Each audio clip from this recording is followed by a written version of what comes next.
Hi, welcome to my studio. Today I'm going to be giving you a demonstration on oil painting. I'll show you how to paint a leaf and stems and also how I got these rose petals started. So let's get started.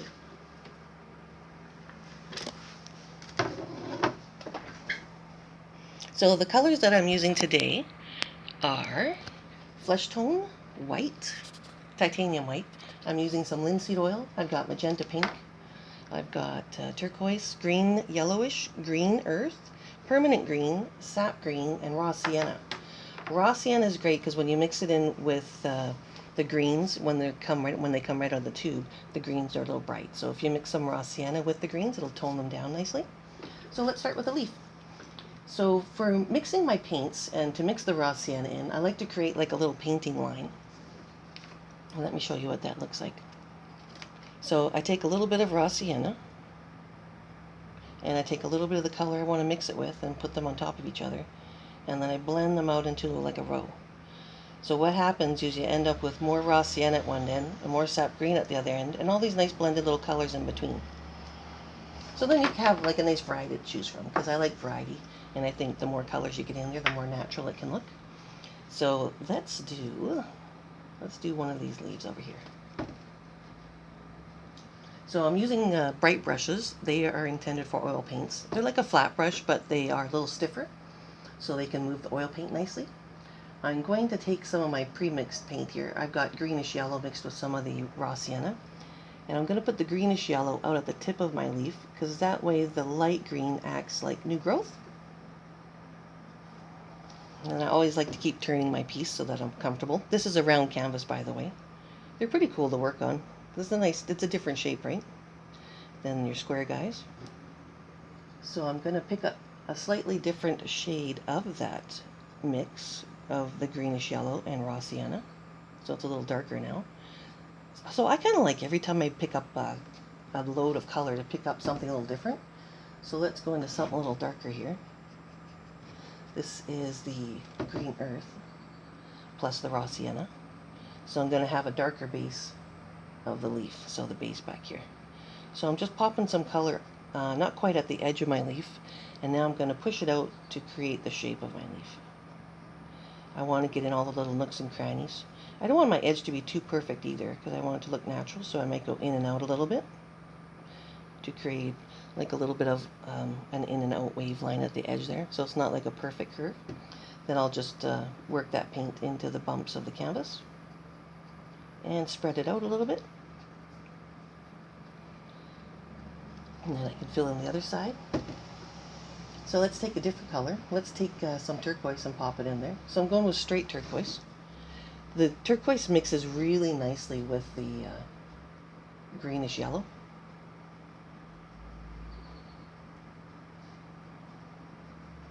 And I'm just slightly blending where the colors meet because I'm going to come back in with my mop brush and blend them more. Now let's get this edge. And then I'm going to go a little darker. I'm taking some sap green now. Sap green with the raw sienna.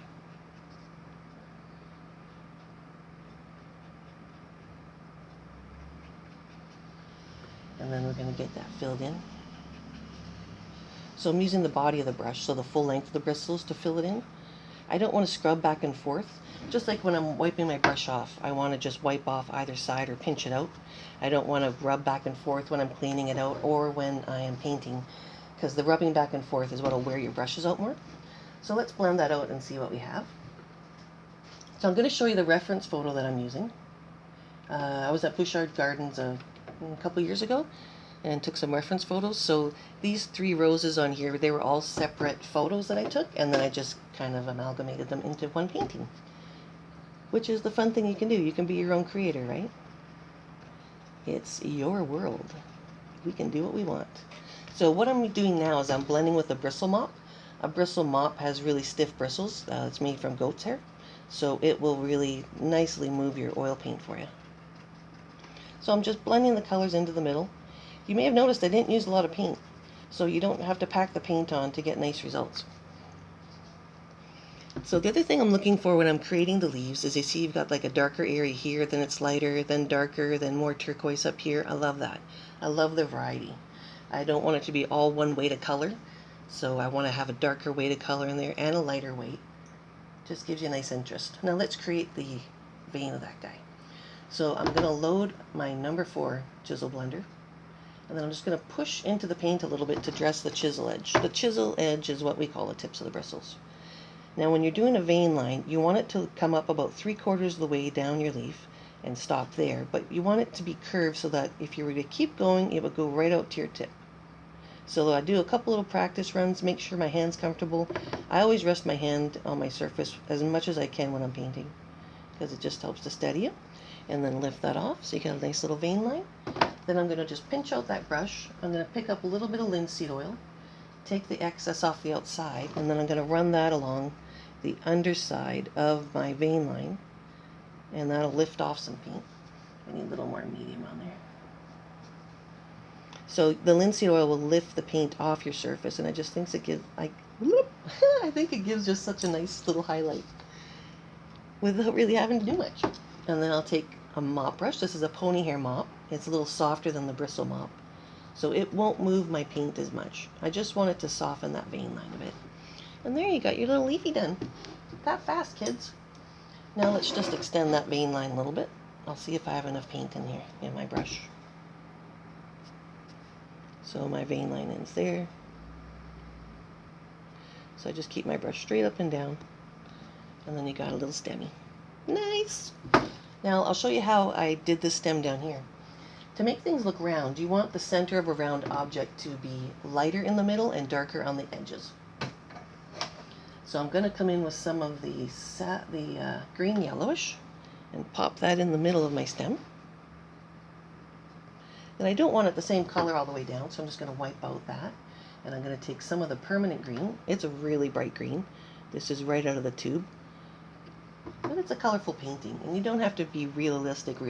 You can be your own kind of realistic and make it how you want. And I love color, so the more color I can get in here, so I like it. Now let's go with a darker color for the edge. So we're going to use some of the green earth. So I'm going to flatten, pull on both sides of my brush, and then push into the paint. And then I'm going to pull that down the side as steady as I can. Flip it over. I'm going to dress my brush again, and then take some color down the other side. I picked up quite a bit, so I'm going to leave some in the middle there. So you have to play around too and see what feels more comfortable to you, whether it's pulling towards you like this, or pulling, like away from you. I have to watch because these leaves are wet, so sometimes it's a little precarious for you. But you just do the best you can. After it dries, if there's something you don't like, you can change it. Just paint over it, or you can put another leaf there, cover it up. So there's my little stem. So you can see I've got some lights and darks in there, some nice color changes. And then I'll just blend out the bottom here a little bit so this fades out until I can come back and finish them off. Okay, so let's try a flower petal. Oh my goodness, I love this pink. It's the magenta pink.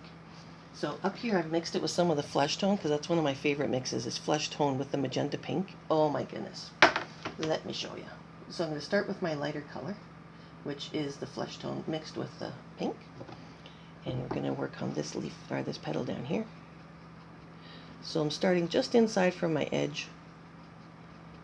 And I'm only going to come halfway down, if that, down my petal. Because later on, after my pink's dry, I'm going to come in with my yellow. That's how I did this one. So I didn't do the yellow and the pink in the same sitting. If yellow and pink mix together, you're going to get kind of brown. So if you do it over a couple sittings, so you do your pink first or your yellow first, let that dry, and then come in with the other color, then they'll sit on top of each other, and you'll just get beautiful results.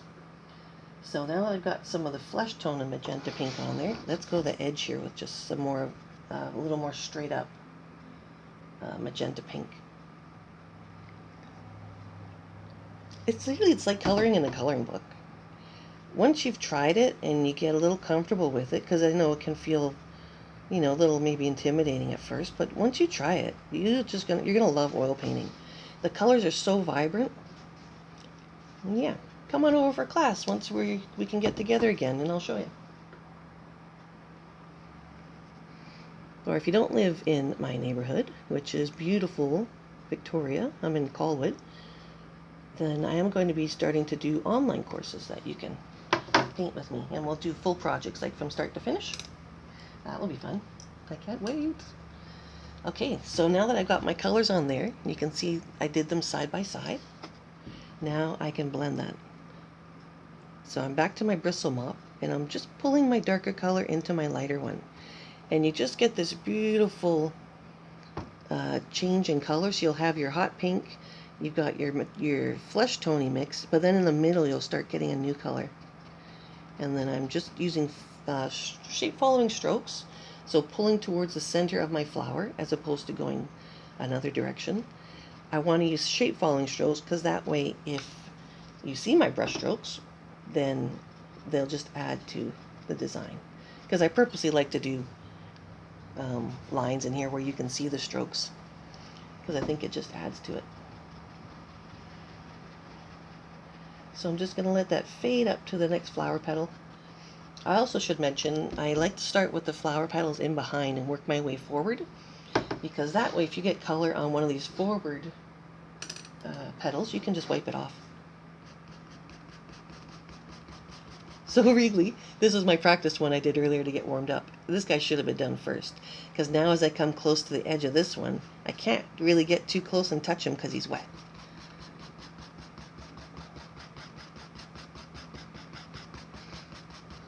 I'll just clean that off a bit. So what I'll do in lieu of that is I'll just try and push it as close as I can. What I'm just trying to do at this stage is get this fading out so it doesn't leave a strong line of color here. Sometimes these mop brushes are too big too, so you can just come in with another brush that's got a nice tight chisel edge, so that means it's not too worn out. And then that allows me to get in there a little tighter and get it fading out. So then you just carry on, one petal at a time, one leaf at a time. I'm going to carry on working on this, and if you guys stay posted to my Facebook page, you can see how it comes together. Thank you so much for joining me. We'll see you guys soon. Yay, painting!